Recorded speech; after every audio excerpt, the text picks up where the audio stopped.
அனைவருக்கும் வணக்கம். நமது பிஎஸ்எல்வி சிபிஎஸ்இ பள்ளியில் மாணவர்களின் தலைவருக்கான தேர்தல் ஜூலை 19ஆம் நாள் நடைபெற்றது.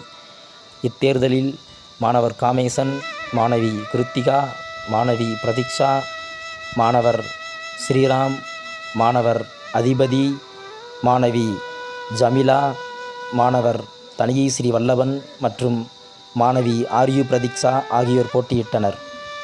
இத்தேர்தலின் வாக்குப்பதிவு வகுப்பு வாரியாக பெயரின் அடிப்படையில் நடைபெற்றன.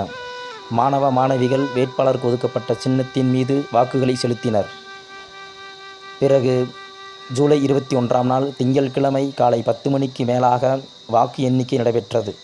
வாக்கு எண்ணிக்கையின் அடிப்படையில் மாணவர் அதிபதி 42% வாக்குகள் பெற்று, மாணவி ஆர்யு பிரதீக்ஷா 22% வாக்குகள் பெற்று தலைவர் மற்றும் துணைத்தலைவர் பதவிக்கு தேர்வாகினர்.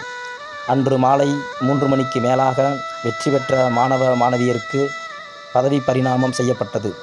அவர்களுடன் போட்டியிட்ட மாணவ மாணவிகள் துணை பதவியை ஏற்பார்கள் என்று அறிவிக்கப்பட்டது. நன்றி.